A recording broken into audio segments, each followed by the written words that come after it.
Charitable trust मु जहाँ शुणिली जे मात्र गोटे वर्षर अनुष्ठान कि सबुठ बड़ कथा से आज 96 यूनिट ब्लड कलेक्शन करिसेंती एवं आपण माने समझ जानचंती आगामी दिन में जो खरा दिन आसीबो सेतबेलू ब्लड कलेक्शन बहुत कम हुए, ब्लड डोनेशन मध्य बहुत कम हुए, बहुत कम कैंप हुए।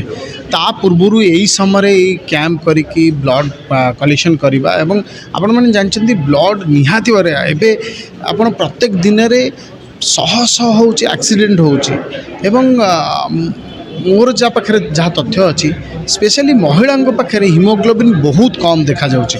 तेणु मु आपण माध्यम सब महिला मान अनुरोध करी परिवार ध्यान देवा सहित निजर मध्य ध्यान दिंतु। ब्लड टेस्ट प्रत्येक 3 मास 4 मास से करंतु जहाँफल जापर जे हिमोग्लोबिन मात्रा केते रोची। तेणु निश्चित भाव में मुझे जे आजिर कार्यक्रम जपर भाव में सत्यभूमि चैरिटेबल ट्रस्ट करचंती। तेणु निश्चित भाव में मुझे साधुवाद देवी प्रेसिडेंट सेक्रेटरी और अन्य कार्यकर्ता मानक मोर हृदय धन्यवाद देवी। पात्र सुलोचना सेवा संघर फाउंडर ना जो कर सत्यभूमि आग से जिन आम बुझा दरकार सत्य कौन भूमि कौन। सत्य हूँ जोड़ा चिरंतन सत्य ताकू कहुए सत्य भूमि। भूमि माने होचंती मो माँ से माँ को आज सत्यता रूपे जो ये परिगणित कर प्रथम थर ब्लड कैंप कर प्रथम ब्लड कैंप से आज 96 कर छोट छुआ मैंने एकाठी करी एकाठी हो एकत्रित हो जो काम कर आज गोटे कटक को नुआ वार्ता भी देइछंती। एते बड़ साहस सहस माने एते बड़ साहस सहित मु तो एते आड़े बुलूची मुझे कौटी देखनी जहा हो सब पिला मानू को प्रथम धन्यवाद देवी।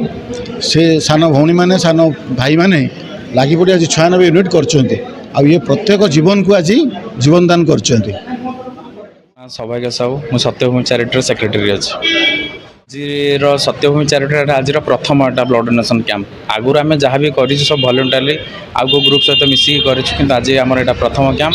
तो आमर यही कैंप सहित भी आमर गोटे इमरजेंसी ब्लड डोनर ग्रुप गोटे चलुचे ऑल ओवर ओडिशा रे विशेषकर कटक भुवनेश्वर जेतक रहिला माने गवर्नमेंट आ प्राइवेट मेडिकल तो सेठी सबुदिन मिनिमम आम पाखु 3-4टा केस आसूचे आम से सल्व करुचु।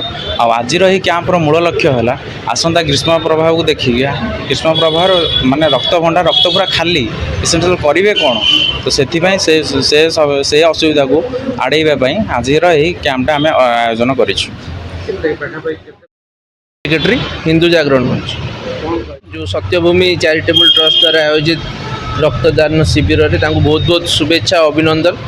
ग्रीष्म प्रवाह जारी हवा पूर्व रक्त भंडार ये ग्रीष्म प्रवाह जारी हवा पूर्व एमाने एक महत् उद्देश्य नहीं काम कर पाखापाखि 150 ରୁ 200 भाया रक्त संग्रह कर जोटा कि आगामी समय रोगी मानू बहुत आकार साहाय्य हम विभिन्न समय सामाजिक काम से लिप्त रोचंती से समस्त को खासकर सभापति और संपादक उभयों को शुभेच्छा और अभिनंदन।